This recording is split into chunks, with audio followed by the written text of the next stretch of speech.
Shuddho buddho vimuktaha Shruti shikhara giram Mukhyatat paryabhumi Yasmad jadam samastam Jagadidam abhradavyapya sarvam Sthido yaha Yasyam sham shavatarai Suranaravanajairakshidam Sarvametad Tam bhumanam mukundam Hridigatam amalam Krishnameva prapadye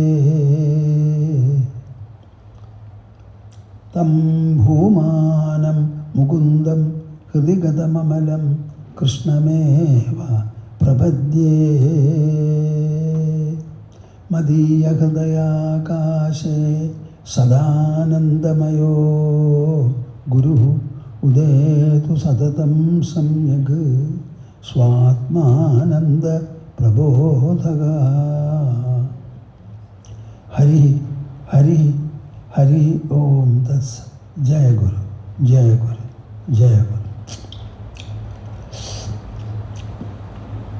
We shall have 3 times joint recitation of Omkara as we had in the past days.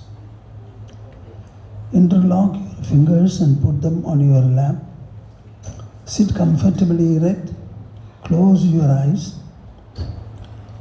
Open the mouth and heart and join.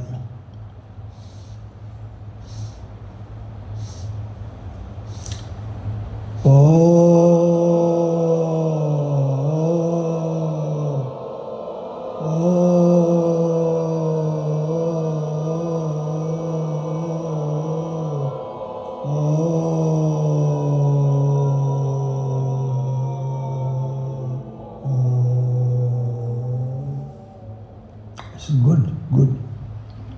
Be better.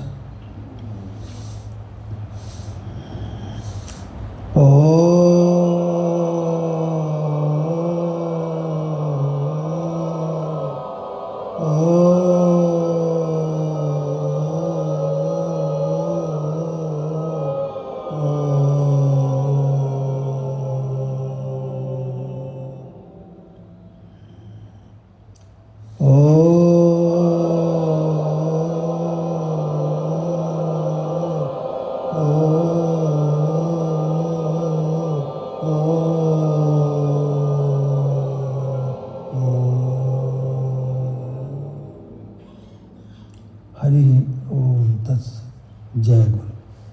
Karpanya dosho bhagata svabhava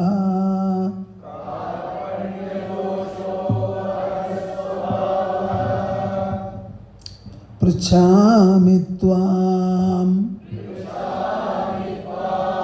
Dharma sammudha cheda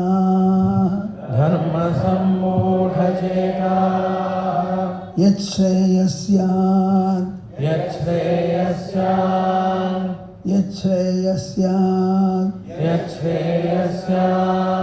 Nishchitam bruhitanme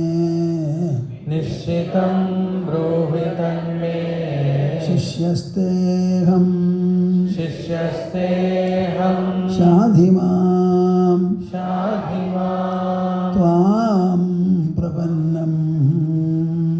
Tvam prapannam Shishyasteham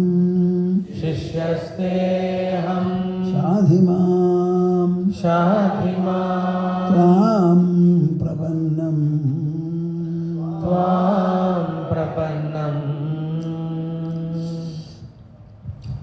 All of you should remember that our life is experiential. Everything is within our experience. It is this experience that by a mystic process of transformation becomes knowledge. Don't differentiate between experience and knowledge. Experience itself is knowledge and knowledge itself is experience.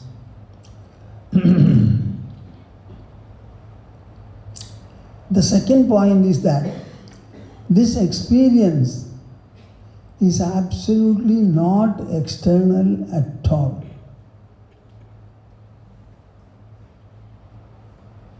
We have seemingly a gross body consisting of matter. But experience is not done by the body. Matter is inert, body is inert. So it has no potential to have experience at all.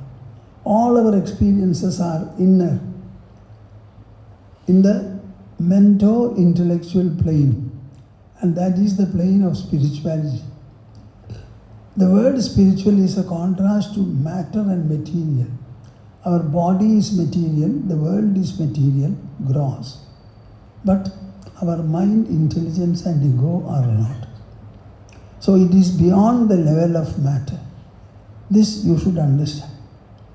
Objects are incidental in causing experiences, but experience by itself is subjective and inner. How many times shall I say this? Objects are incidental in causing experiences, but experience by itself is subjective, personal and inner. In Bhagavad Gita, which is an experiential discussion, you will find there are verses where no God or self is ever referred to. Not only that, in the 5th chapter, Krishna says, God doesn't partake of any sin or virtue of anybody. He doesn't ask you to do any karma, nor does he enjoin any particular result like papa and punya for the karma. Nor is he subjecting you to any of these. Then why are you saying and papa and punya? It is your own ignorance and foolish assessment. Are you hearing me? Yes. Huh? Yes. What a wonderful text is this. So there are verses where he says, no God, no self, nothing. But he gives you the formula that you have to adopt. I have already referred to some of them. Let me see whether some I will refer to now. Arjuna understood Krishna's message in the 2nd chapter itself. And then he is asked, tell me, the real yogi, the Sthita Prajna, who is he? So Krishna started explaining. And the Sthita Prajna is a still and absorbed state. But Sthitadhi is an active, vibrant and interactive state. So when describing the Sthitadhi, he says, Dukheshu anudvigramanaha, Sukheshu vigadaspraha, Vita raga bhaya krodha, Sthitadhi muniruchyade. Are not all the words and phrases in this sentence a clear reference to the inner personality? Dukheshu anudvigramanaha. When you experience dukkhas, you should not lose your mind and heart. There should be no undue emotional stress or strain. It's a part of life. Sukheshu vigadaspraha. When you are having sukha, don't have a feeling it should linger for a while. They come by themselves. They also go by themselves. They don't require your invitation or rejection. So they will remain like breathing. Inhalation and exhalation, they will remain. So have no preference for sukha or no prejudice for dukkha. Vita raga bhaya krodha. Rise above undue fondness, fear and hatred. These are all generations of your mind. And you have to learn to remain afloat in them. You have to remain afloat in them. They cannot be avoided, but you start floating in them. When you float in water, does the water disturb you or help you? Similarly, these raga, dvesha, bhayas will help you to transcend and be afloat in them. Sthitadhihi muni uchyade. He is considered to be a man of stable intelligence. Muni uchyade. He is the man who is thoughtful. I would like every one of you to be thoughtful. Thoughtful.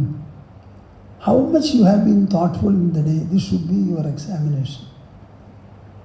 In the second chapter,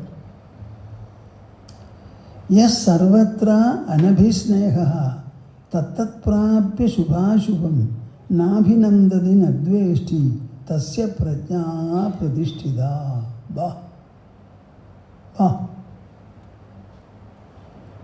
Whose consciousness is stable and steady? Yes sarvatra anabhisneha. Never be only a family man. If you are a family man, you are an individual, you are related to the family. If you are a family, you are related to the societal segment. And the societal segment is part of the nation, and the nation is part of the globe. So you should develop anabhisneha. Your love and fondness should not be constricted to your own body or bodies, dear and near ones.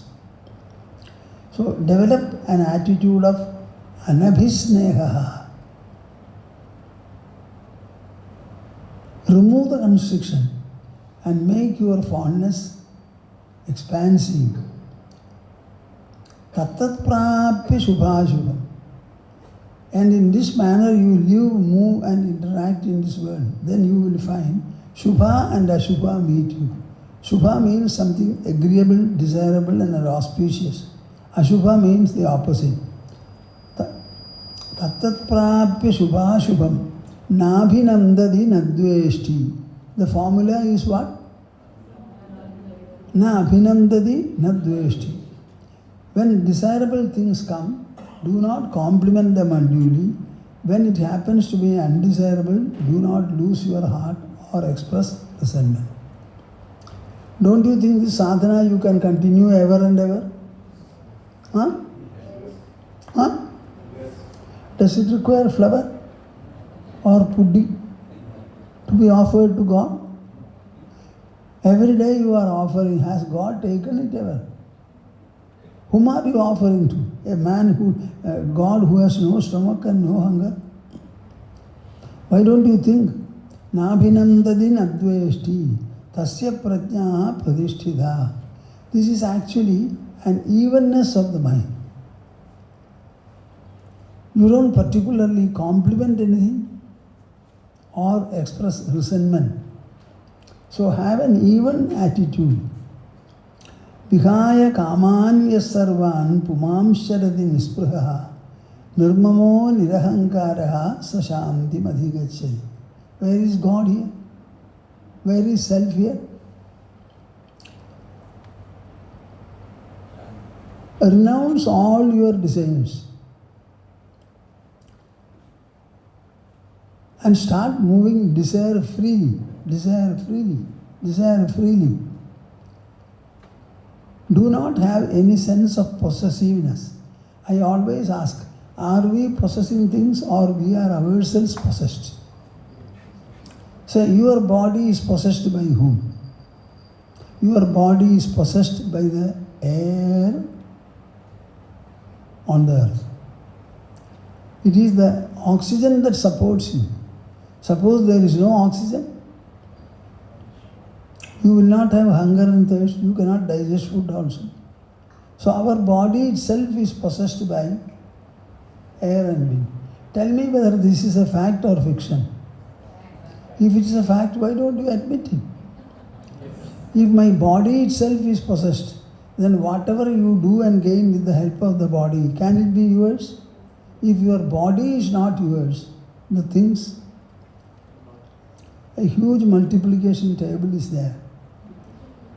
Very, very long. So one starts, but actually the first figure is 0.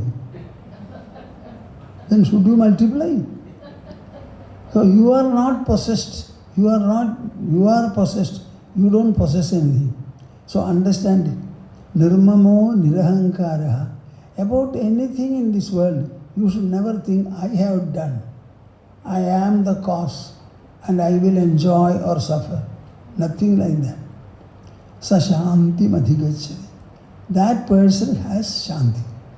Where is God here? Where is self here? Esha brahmi sthitipparthan ainam prapya vimuhyati. Sthitva syam antakalebi brahma nirvana mrchati. This state, this knowledge can be attained, attempted and attained any time in your life. Even if antakala, you are near death, even when if you attain it, it will have its influence and you will be free.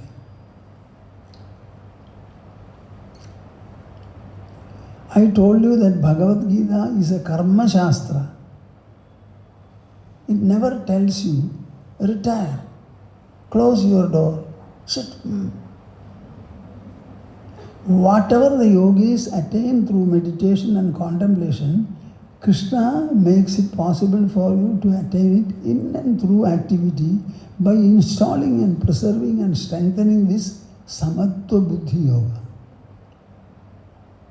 The more you act, the Samatva Buddhi will be reinforced, will be deepened. So in the 3rd chapter, verse number 25, it says, Sakta karmanya vidvamso yatha kurvanti bharata kuryat vidvams tatha saktaha chigirshu lokasangra. The deluded people, how they act in this world, exactly in the same manner, the enlightened person also should work. When others look at both, they should find both to be equally spiritedly working. But the worldly man, the domestic man, what will he do? Sakta. He becomes deluded and possessive about whatever he does. But in the case of the enlightened person, what is the situation? Kuryat vidwan tatha asaktaha. He will not have the delusional clinging. So the difference is in the mind, not in external activity. Are you getting my point? Huh? Yes. And what for he does? Chigirshuhu lokasangraha. The ordinary people, whatever they have, for my family, my family. They never think beyond their family. I always say 2 brothers born to the same mother. One brother happened to be resourceful, the other was not. He has 2 sons. And the non-resourceful brother has only 1 son. Finally he writes a will. The entire 100 crores of rupees he will give to the 2 children. At least 1 lakh or 10 lakh can be given to the brothers. These householders are notorious for this. They are brothers while they are born. But the moment they get married and establish a family, no brotherhood at all for them.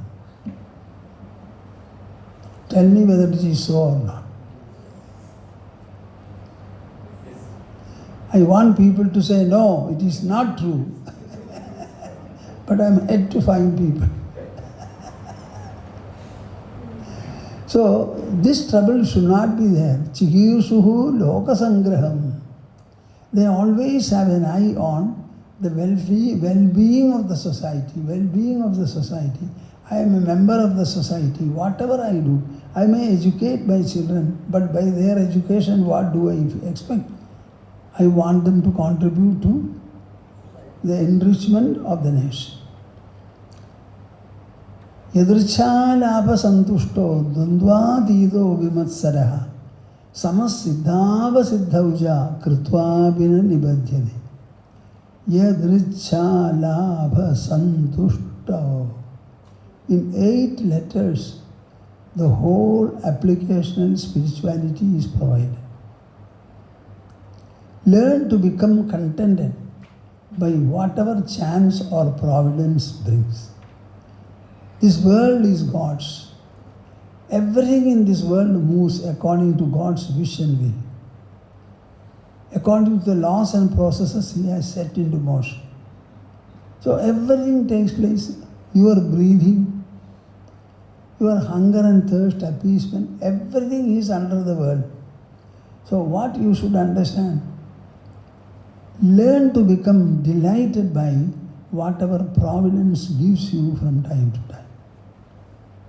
Yadrichala apasantushta. Santushta means contented. Labha means gain. Yadricha labha. Whatever chance or providence brings, learn to be contented with that. Then dvandvadido vimassara samasiddhava siddhauja. See?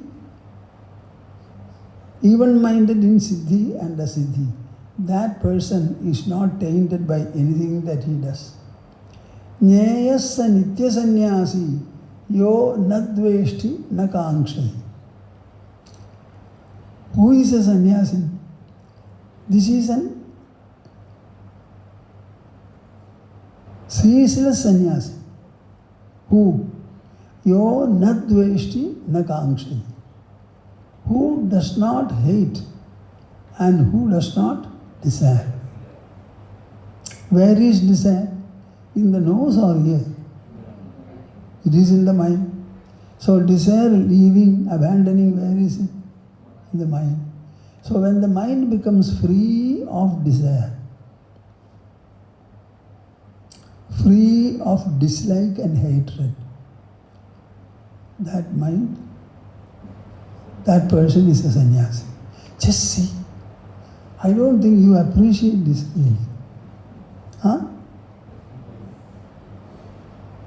Sannyasa is contained in this inner enrichment. What is that enrichment? Drop the desire part of the mind. Drop the hatred part of the mind. Then you become a sannyasi.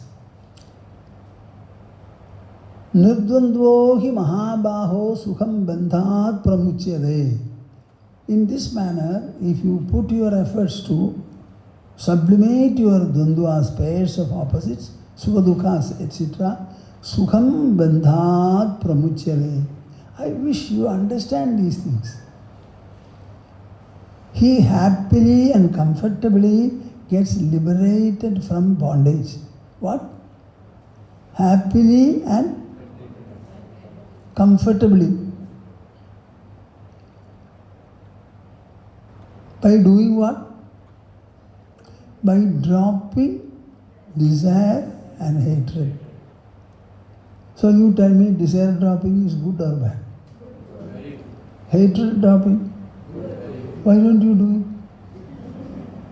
Remaining in your kitchen, you do it. इसमें क्या कष्ट है हम नहीं समझ पाते. क्या कष्ट है इसमें? It's a load that you are carrying. Please drop it. Why do you carry this load? Shaknoti khaiva yasodham prak sharira vimokshanaad kama krodhodbhavam vegam sayuktasya sukhinaraha. These are the nectarine statements of Bhagavad Gita. Prak sharira vimokshanaad. Before leaving the body. Never say, when I die, I will be all right. Before the body is left. Whoever is able to forbear, what? Kama krodhodbhavam vegam. The urge arising from passion and prejudice. Sayuktaha. That means is integrated with the self. Sasukhi naraha. He is a comfortable, happy and contented human. So you tell me this sadhana, is it external?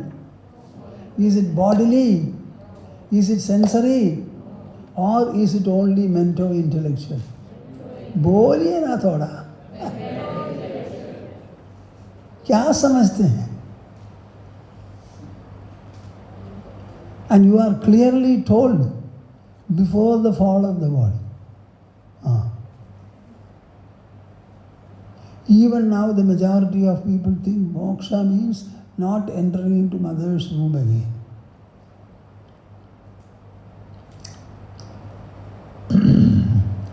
Sukham atyandiyam yattad buddhigrahyam atendriyam Veti yatrana chaivayam sthidaschalati tattvadaha. Sukham atyandiyam yattad buddhigrahyam adindriyam. Wow. What is this Atma Sukha? Spiritual Sukha. It is an endless Sukha to be grasped by the intelligence. See, suppose I say infinity. Can I show you infinity? But don't you understand it? When I say zero, what is zero? You can show me 1, 2, 3, 4, 5. Zero, can you show me? But there is such a figure, such an idea. Similarly, this will be intelligible only to your intelligence. Buddhigrahyam, adindriyam. It is beyond the senses.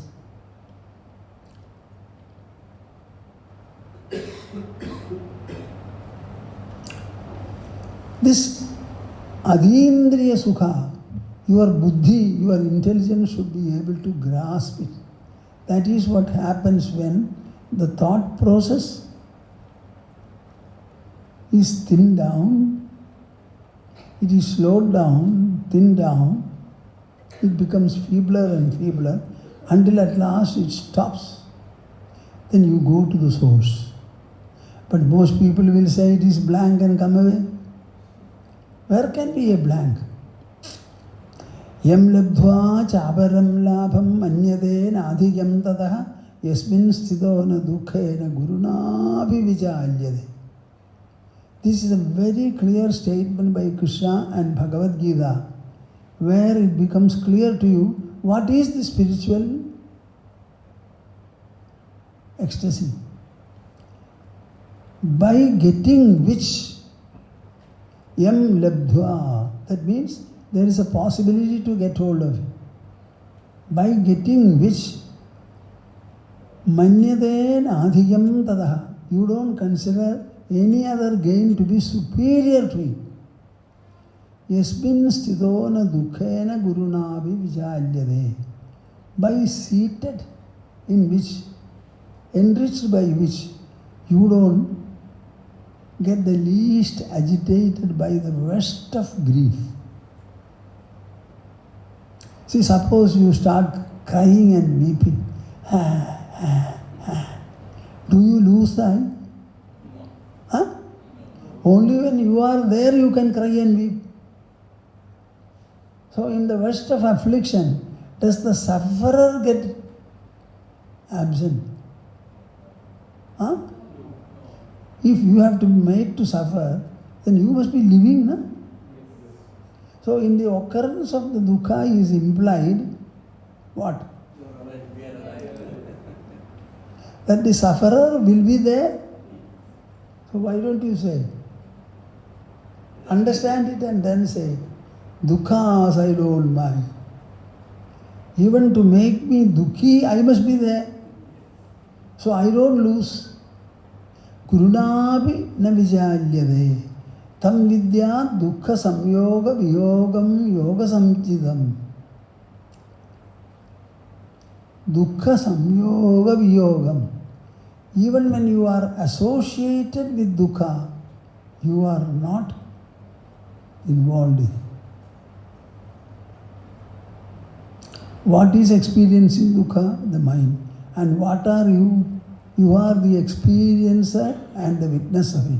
So does the witness ever becomes the witnessed? Huh? Will the witnessed ever become the witness? Sakshi will never become Sakshya, and Sakshya will never become Sakshi. So you may suffer, you may enjoy. But there must be somebody to say, I enjoy and I suffer. So where is the affectation for the I? Sa nishchayena yoktavyo yogo anirvinna chedasa. Attempt, strive for achieving that.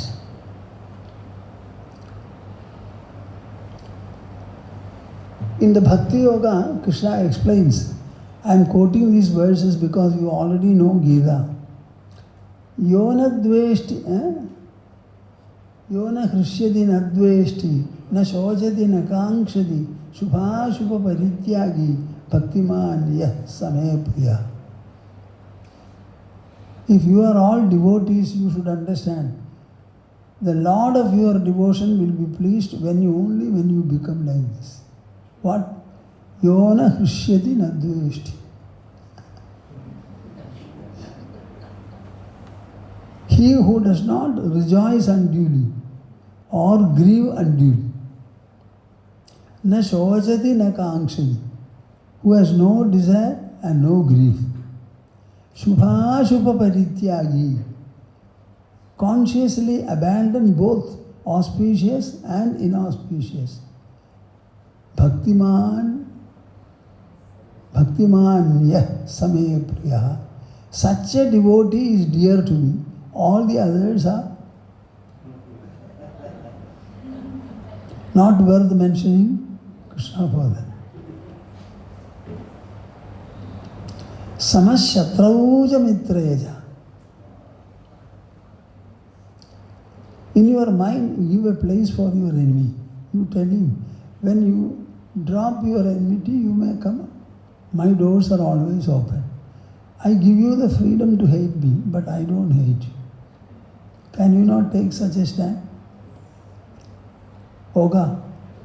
Nahi hoga na.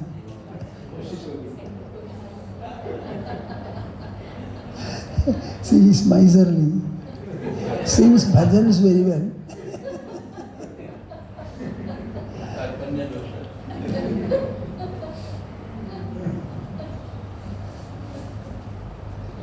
Shubha shubha parityagi, bhaktiman yas same priya, samashatrauja mitreja, tatha mana apamanayoho. Let a few people blame you. If nobody is there, at least appoint a blamer. Because you should also be blamed. It is necessary. And see how the mind behaves. So, bhaktiman yas same priya, samashatrauja mitreja tatha manapamanayoho shitoshna sukhadukheshu samaha sangha vivarjita. Understand, Gita never uses shitoshna alone. They always say shitoshna sukhadukheshu. Why? The sukha and dukkha have no definition. They are like cold and heat for the body. One is opposed to the other. Similarly, sukha is opposed to dukkha. Suppose something is pleasant for you, even your own child may not like it. The same vegetable preparation, do you think all like equally? Huh? So what is good and what is bad, it is impossible to say. So he says, Shitoshna sukha dukkeshu. Like heat and cold felt by the body, the mind also feels something to be comfortable and uncomfortable. Suppose it is hot, we are using an air conditioner and the heat has disappeared, we are living comfortably. So they can be manipulated and adjusted. Similarly, we must be able to manipulate our sukha dukkhas also. Tulya ninda studir mauni santushto yena kenachid. Become even-minded towards praise and blame, and learn to become contented with whatever comes and whatever goes. Yena kenachid. Aniketaha sthiramatihi bhaktiman me priyo naraha. You already have a niketa, that is the body. The house is for the body to live. Where are you living? Who has made it? And you complain that I have no residence. See? I cannot understand. What for is our intelligence? Aniketa sthiramatihi. But still be stable in your intelligence. In the 15th chapter, you have a beautiful verse. Nirmana moha jidasanga dosha adhyatma nitya vinivritta kamaha Dvandvair vimukta sukhadukha samjnaihi gacchantya moodhaha padam avyayam tad. So, how many chapters we have covered now? And in the 15th, he again says what? Dvandvair vimuktaha sukhadukha samjnaihi. Be not deluded about sukhadukhas. Sukhadukhas are like oxygen to our lungs. Sukhadukhas are necessary for the mind. When the mind becomes even towards them, you attain liberation. So do you want them or not? Huh? Huh? Only in the presence of sukhadukhas, this samya can be practiced and you will get liberation. So please ask sukhadukhas to come repeatedly. They don't require invitation. They are a part of life. Nirmana moha jidasanga dosha adhyatma nitya vinivritta kamaha dvandvair vimuktaha sukha dukkha samjaihi. The whole world consists of infinite dvandvas. All of them equally result in the same sukha dukkhas. So if you have evenized sukha dukkhas, you have evenized all the dvandvas and the world. Can you imagine? I don't think you grasp it. Huh? So where should be your attention? The ultimate resultants are sukha-dukkhas.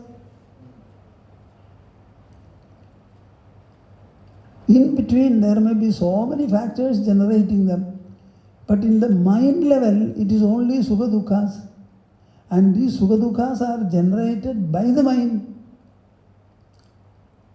And after 16 hours of interaction, the same mind wipes them off and goes to sleep snoring. Every day the same drama goes on. Why don't you become wise? Tell the sukha-dukkhas, let me see whether you occupy me in my sleep.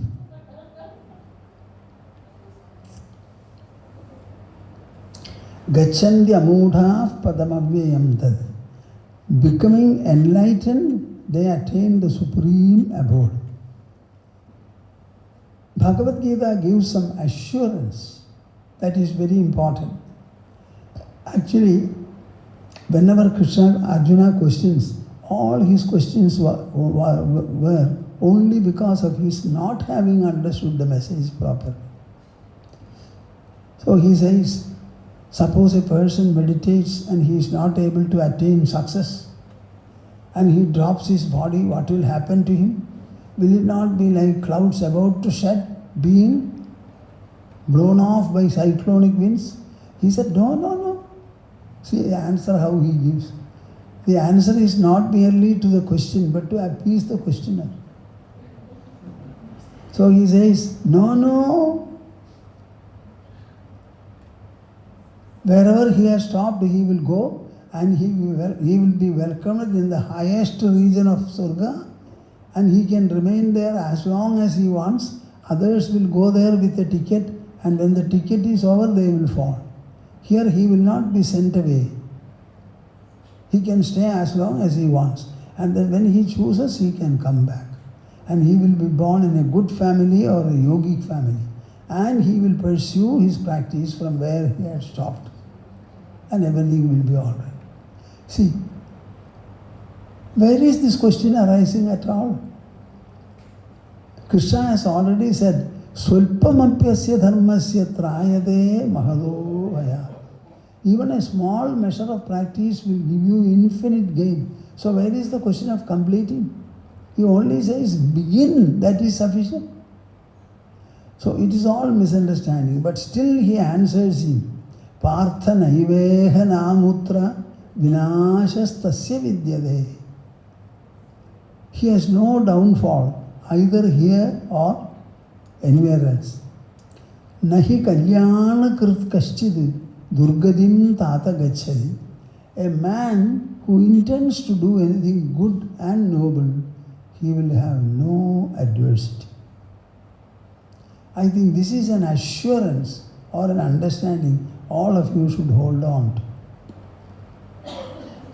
There are 4 kinds of devotees who worship me. Chaturvidha bhajante mam jana suhridino arjuna arto jijnasura artharthi jnani cha bharatarshava. One is the afflicted, another is the inquiring, another is seeker of wealth, and then jnani also. See, for us, what is the subject or object of our thought? Only God, nothing else.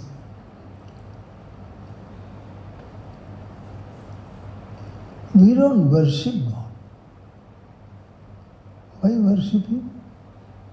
Where will you worship Him? And with what? If you take flower, He is in that. If you look at the idol, He is there. He is in the air. So what is meant by worship? Is God to be worshipped or is God to be comprehended? Huh? Comprehended.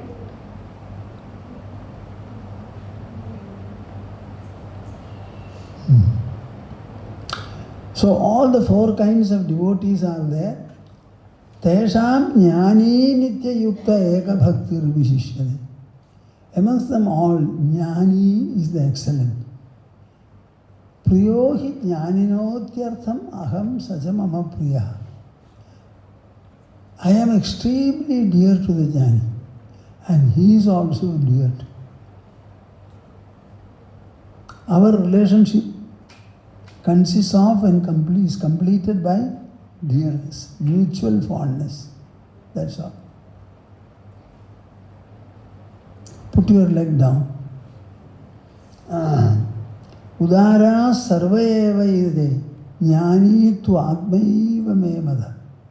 All of them are great and noble, but jnani is my very self.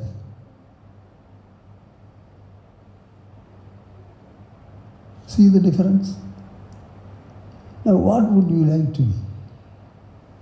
Decide.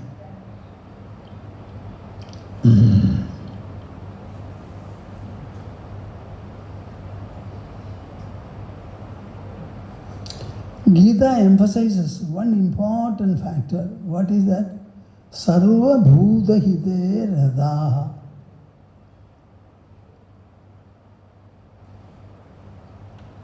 Any seeker of truth, any devotee, he should be interested in the welfare of all.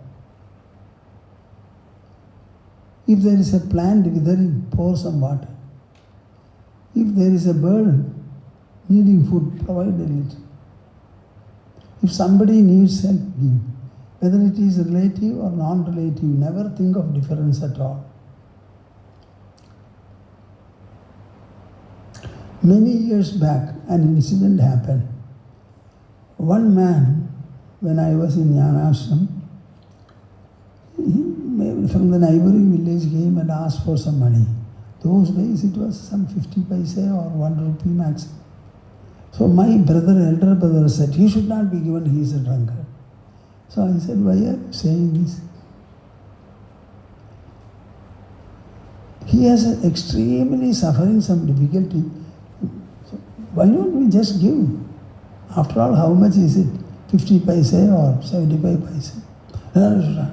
So I was absolutely different. What is the difference between a hungry man and a liquor addict who wants to take some liquor? Is there any difference between the two? This may be an extreme step, but what I told my brother was this. Why did he come here and ask for? So let us give and send him away. At a time, we were not like this many years back. Some people from Maharashtra and other areas, they used to come in a group and ask for, where do we have the money? So I gave them 10 rupees at that time. That was too much. They immediately want, will you write your name? I said, I will not write. Now when these people go, others come. So they were all saying, what shall we do? Let us give 10 rupees. Whether it was 10 or 20, I don't remember. Suppose others come, I will give them 5. Another person comes, I will give 2 or 3. After some time, they will not come.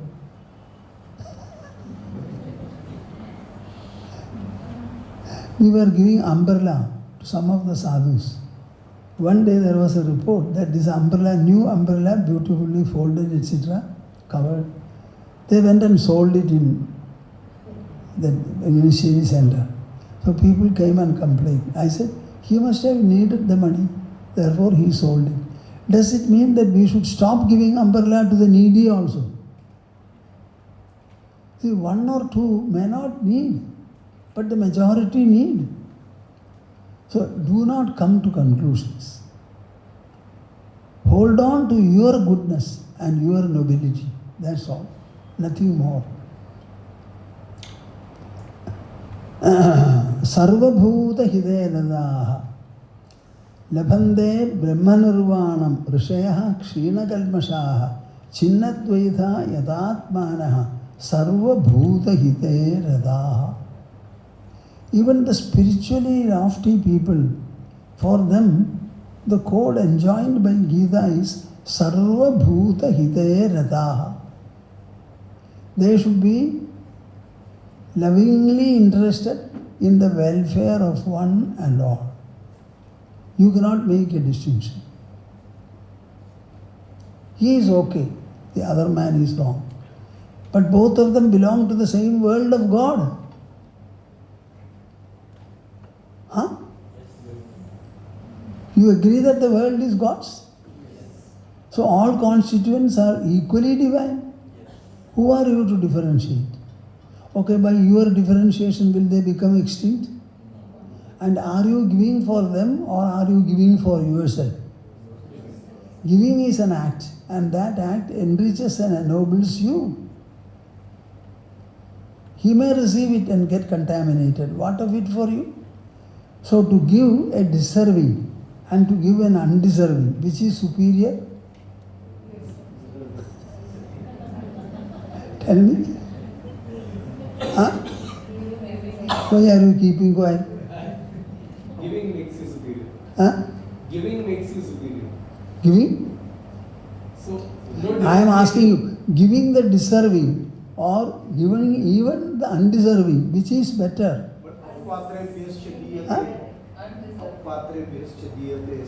That is the normal route. This requires greater magnanimity. This requires greater compassion. All people will give to the needy. To the less needy, not visibly needy, nobody will give. So he also needs. So I think you have to be, it's all, you are giving to ennoble you. And you go on giving. Whenever you feel like giving, it does not matter and don't worry about it. Adveshta sarvabhutanam maitra karuna evacha nirmamo nirahankaraha sama dukkha sukha kshami. In the 12th chapter, Krishna is saying, sama dukkha sukha kshami. So where this sama dukkha sukha, where has it gone to? The 12th chapter. Samashatraucha mitrecha tatha manapamanayoho shitoshna sukhadukkeshu samaha sangha vivarjita. These are all from the 12th chapter.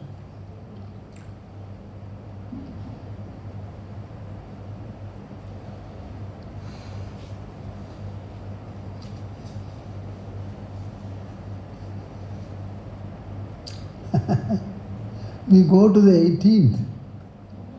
54th verse, altogether 72 are there. Brahma bhuta prasannatma na shojati na kankshati samas sarveshu bhuteshu mad bhaktim labhade para. What? Sama sarveshu bhuteshu. Where did we start this samatva from? Samadukha samatva. And where have we come to? Samas sarveshu bhudeshu. Unless you are able to see God everywhere alike, mad bhaktim labhade param, you will not get para bhakti to the Lord. If you want to get hold of supreme devotion to the Lord, you have to see Him everywhere. So if you want to, some days you remove your idol. Keep the idol away and worship still in that place. Removing the idol, still worship. Is there anybody ready to do it? You will feel fear, pain and all that. Sometimes you don't worship in the idol and the puja room. Worship in your kitchen. Clean that place, put the flower there. Another day you put it on the ground. Another day you put it underneath a tree or a plant. Somehow break the nooses of your heart. Understand that God is present everywhere. You are searching God? Huh? Searching. Whom are you searching? God who is present everywhere you are searching?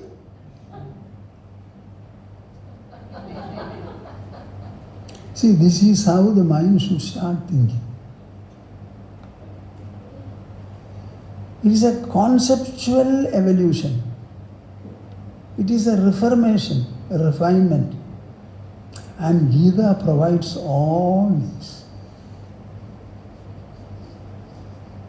It takes the raw mind, reforms it, refines it, ennobles it, elevates it.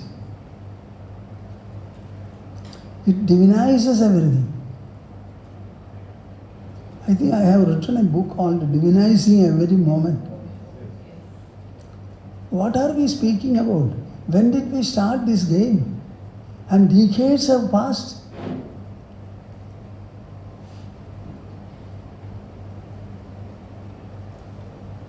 I always tell God, not always, I don't want to remember you. Huh? I don't want to remember you. Why? I have to remember you when I forget. So don't tell me that I should remember you. The question of remembrance comes when I forget. So only when I forget I want to remember you. There are people, I want to remember God and I. So you want to remember God only when you are dying? What kind of devotion is this? Suppose I forget you. Whom do I forget? You. So in my forgetfulness, are you not there? And in my presence, in my remembrance? So what is the difference? I have no difference, my dear God. If you have some difference, it is your responsibility. I have no difference. I may remember you, I may forget you, I may do neither, but I find nothing other than you. I am also you. Whenever I say I, what is the reference? By I, what am I referring to? I have no doubt. If you have a doubt, it is your problem. Just see, this is India. This is India. This is India's spirituality. You have to play with God. I always say, stop all your exercises. Talk to Him. Whatever you have, wherever you have, in whichever manner you like, be talking. And that will be a far long-standing devotion for you. What do you say? Do you understand? Huh? Yes, I do understand, but I'm just a little confused regarding the example which you just gave about this one, while giving. So you've been told like we have to be careful while giving so that our contribution to wrongdoings is not done. Like whenever we have this thought, so we take certain eatables and then we give, instead of money, we prefer giving them some eatables. So is that the right way of doing? Just wanted to understand. See, initially such differentiations are there. They are necessary also. But when you want to grow to the real devotional level, these differentiations have got no meaning. In Srimad Bhagavata it says, people who spend money in their own family, are you sure that they all will be all right? Huh? If all families, all are good children, then where is the problem for the world? So spending money in one's own family, don't think that it is all noble. Some children behave in a different manner. So I am speaking about that wholesome devotion. You understand? Interminable devotion. Uncontractable devotion. A devotion that will never leave you. And you can never leave it.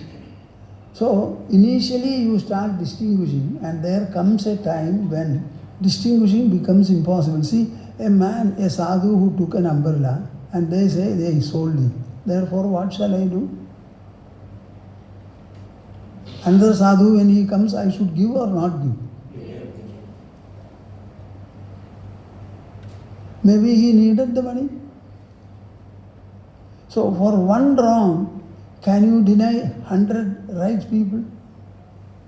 So this is the higher level of thinking. I am not telling you the primary class devotion. You understand? You don't like to hear this?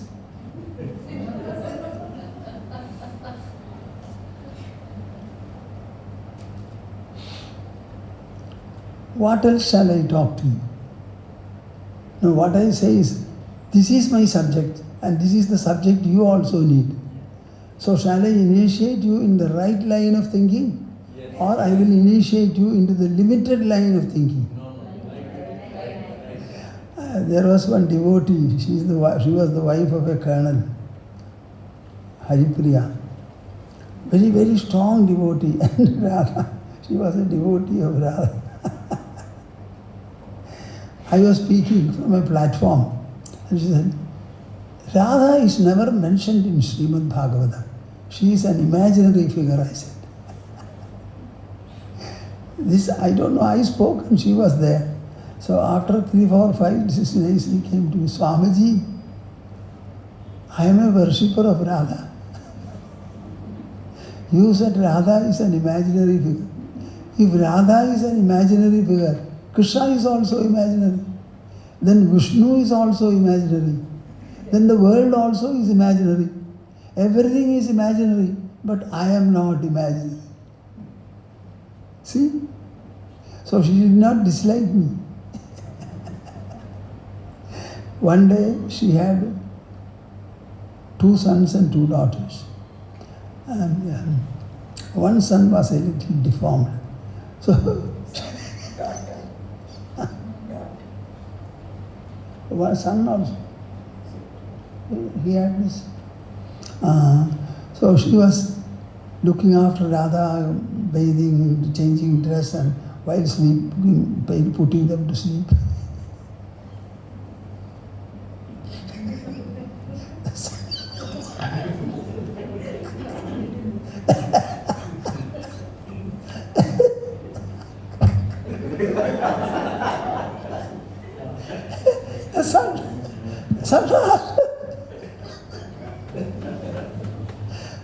My dear mother, you do everything for your idol.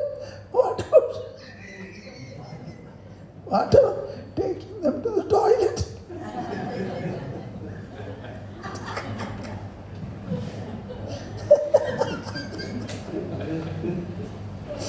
Will they not feel like going to the toilet? She said, it opened my eyes. What do you say? That is also to be done, is it not? So we do what we like, not what the idols want.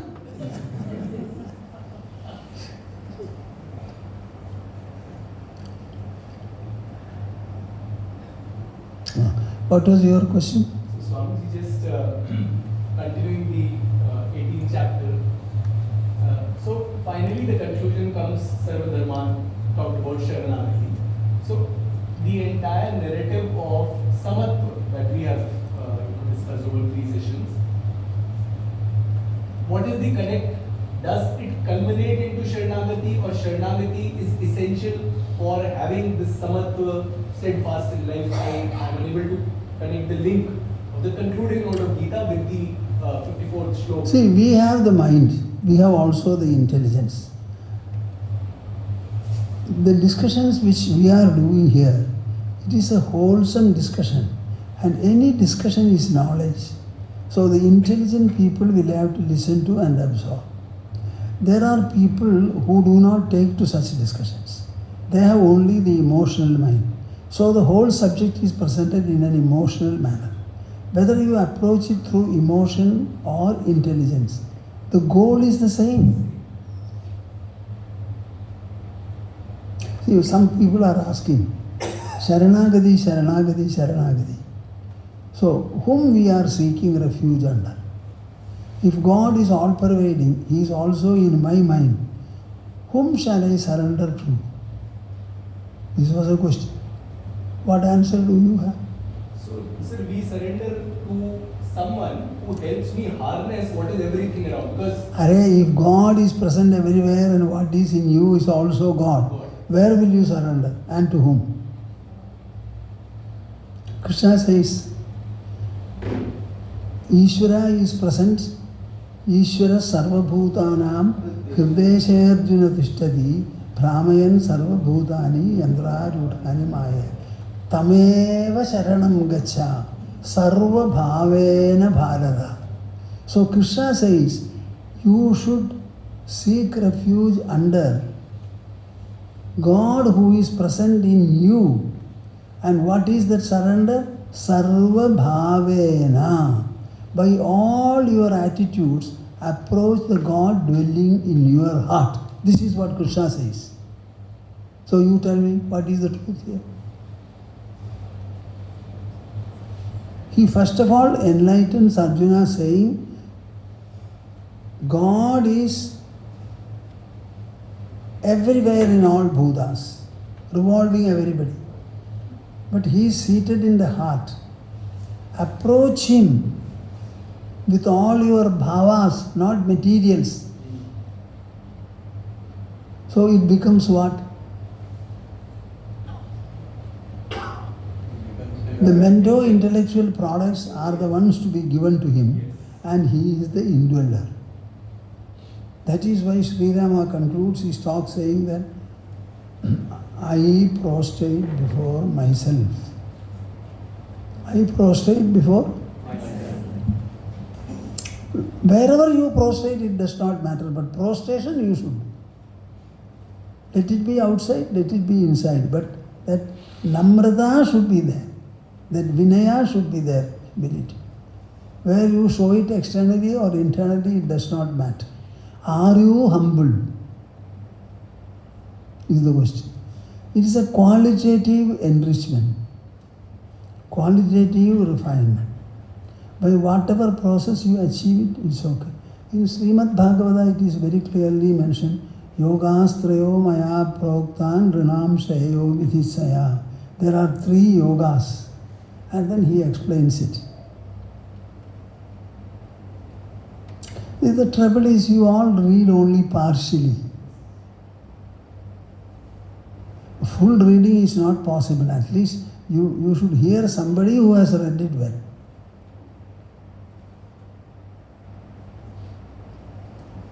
One Sanskrit very good scholar and exponent was saying me, Swamiji, we have read these slogas for years, decades.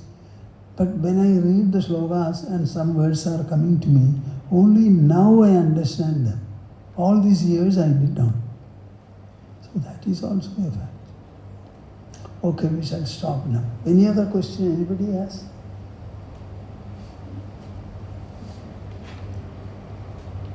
So my talk has it been useful or useless?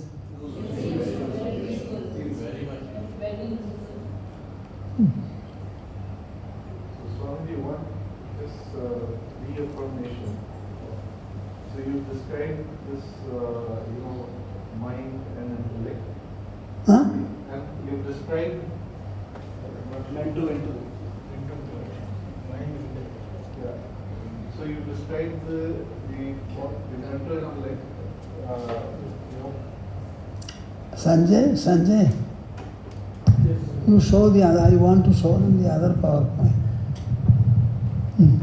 So Swamiji, just to reconfirm, what my understanding is. So you have described the mental and the intellectual capabilities of our mind, and as a result of that, we get over all the sukha dukkhas. So because the sukha dukkhas are nothing more than a playing field for us to become some, right?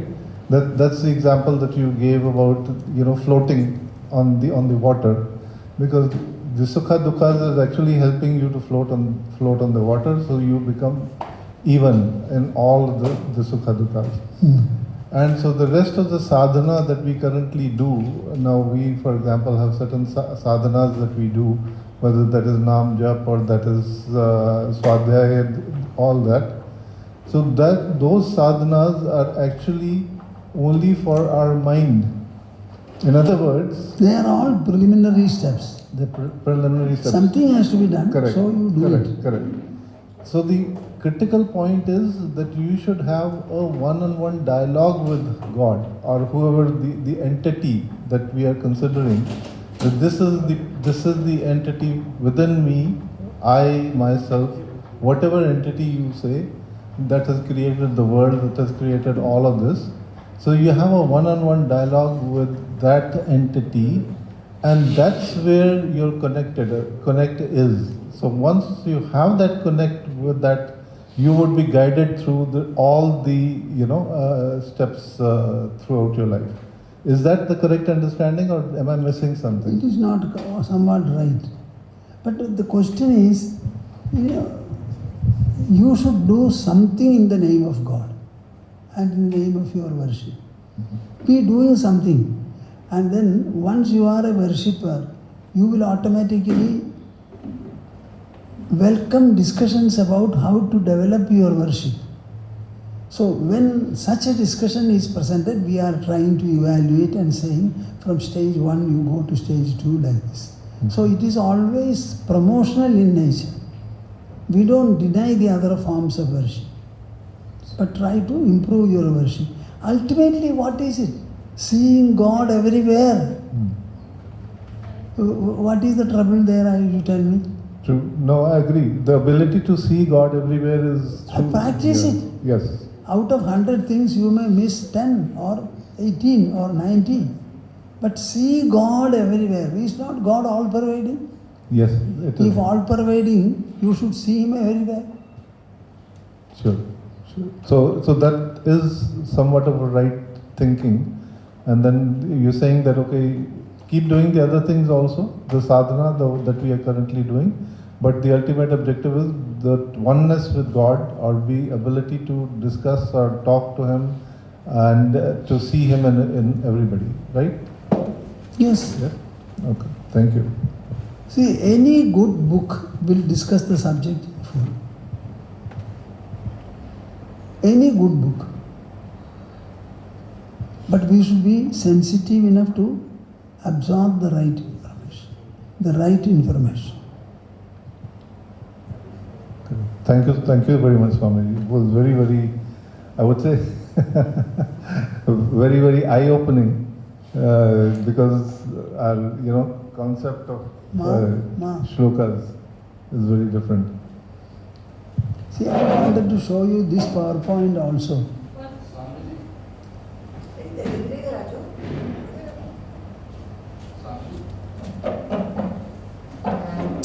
See, in the 3rd chapter of Bhagavad Gita, there is a verse.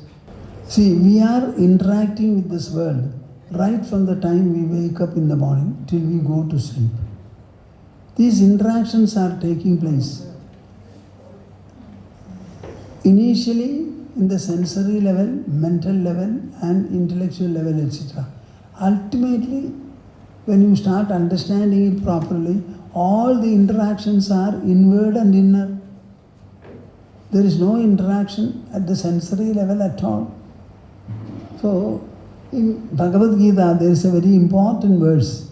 Indriyani paranyahu indriyebhyah parammanah manasastu parabuddhi yo buddhehe paradastu saha. What does it mean? We are getting connected to the world through the senses. These senses are superior to the world objects. So our personality commences from with what? With the senses. And senses themselves are superior to the objects. And superior to the senses is the mind. Superior to the mind is the intelligence. And still superior is the I, the soul. So you tell me, what is your evaluation about your personality? So this is that I. Everything in you is superior to the world. The senses are superior, mind is still superior, intelligence is still superior, and the I is most superior. So are you a slave to the world? No. Or are you a master of the world? When are we going to think in this manner? See, the eye may not be big, but by closing the eyes, you close the entire world. Just see the eyelid.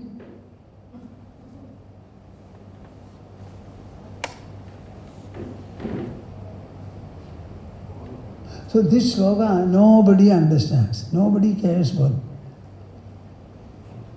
So why should you feel weak? Why should you feel meek? See, I am nothing, but with my God, I am. The God is the only factor which you can possess in any measure that you want. All the other things are rationed. But God is never rationed. Just see how beautifully he has explained. Indriyani paranyahu indriyebhyah parammanah manasastu parabuddhi yo buddhehe paradastu saha. Now, keeping all the faculties in your personality superior to the world, why are you signing out before the world? What do you want? We may be born anywhere, we may be bred in any manner, but does it the least affect? I always say, Krishna was a prince, but where did he grow? He grew with the cowherds. Did he lose his luster? Huh? This is the model for us. And this is the model of the Indian thinking, Indian thinkers. Bring the picture. See? These five senses, they are themselves superior to the world. And superior to the senses is the mind. It's a bigger circle. And it is still bigger than the soul. You cannot understand the dimension. So what is this Bhagavad Gita? You tell me, what is this Bhagavad Gita? There are only three things to be analyzed. The human personality, the complex world around it, and the art, the science and process of interacting with the world. You will find in all our epic narrations, it is characteral elegance, behavioral majesty, and interactional excellence. These are the three subjects discussed. Always you must have an elegant character. Don't be cheap. Don't be cheap. So characteral elegance, behavioral majesty. How others behave is not the point. How you behave is the point. You know the great Sri Rama, he was fighting with Ravana. So he cut one head. That neck fell. And by the time he was cutting the other, this sprouted. What is this? He has 10 heads. I cut one of them. Then by the time I cut the second, the first is sprouted. He cut the third, then this also sprouted. You know what he did? He stopped, closed his eyes. Oh. He has 10 heads, but only one heart. Next dart, he aimed and Ravana fell. When Ravana fell, but it will take some time for the life forces to go. This great Rama goes to Sri Rama, prostrates before him and tells him, you have been a great person, a great emperor. You have learned a lot, done a lot. You will depart in a short time, but before that, can you give me some advice? Sri Rama is asking Ravana. Then he said, I was a great person, I was knowledgeable, I could have achieved anything I wanted, but I postponed everything. So the one lesson that I can tell you is, Shubhasya Shighram, Ashubhasya Kalaharanam. Whatever you want to do good, immediately do it. Suppose you want to scold somebody, postpone it for the next day. And next day, like that. So this is what Ravana said. What do you think of such a character? This is what I mean by characteral elegance. That is what I told you about giving also. I feel like giving, so I gave. What he does with it, it is not my concern. That is God, he is God's creation, let God look after him. Behavioral majesty, that behavior is very, very important. See, Krishna went to speak about truth. So Krishna is related to Duryodhana and Yudhishthira alike. So they had made, Duryodhana had made special arrangements for receiving him, and so many. So he bypassed all of them and Duryodhana welcomed him. And please have your dinner and then go. Duryodhana told Krishna. You know what Krishna said in reply? Sampriti bhojyan nannani abad bhojyani va punaha nacha sampriya say rajan nachaiva abadgata vaya. When somebody invites another for having meals, the man inviting should be happy and contented by the person to be invited. Or the invitee should be in distress, so he goes there and has his meals. So either it is sampriti bhojyani or abad bhojyani vapuna. Did you understand what I said? Second line, sir. The person will please come and have your meals and I shall be very happy. So he will be very highly contented if you come. Yes. The other is, I am hungry, I cannot go, so I want meals from somewhere. So he has invited me, I go and eat. So one is the invitee's need, another is the inviter's satisfaction. In this case, nacha sampriya say rajan. You are only formally inviting me, and you will not be happy if I come and eat there. Najaiva apadgata vayam. I am not in danger that I cannot get meal from anywhere else. So he went and ate with Vidura. Just see. And when he was entering the assembly, he was equally related. You know what he did? I don't fully remember it, I have written about it. See, he saw that Krishna's both hands were occupied, or no?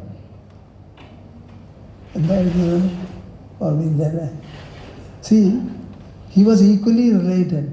So he caught hold of Satyaki in one hand and started walking.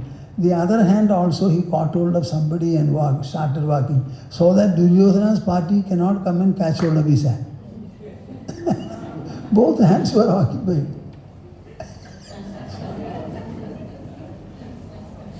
because he is equally related to both. So he was looking after himself very well. There is a great lesson from all this. Okay, we shall stop now. Samvedya varjidamanuttamameghamahadyam samvidpadam vigalanam kalayan mahatman hridyeva tishtha kalanarahita kriyam tu kurvan akartrapadamethya samodidashri kurvan akartrapadamethya samodidashri. Hari Hari Hari Om Tats. Jaya Guru, Jaya Guru, Jaya Guru. We shall have a concluding Omkara. Take your pose as before. Once. Sanjay, can you call Nutun Swamiji also?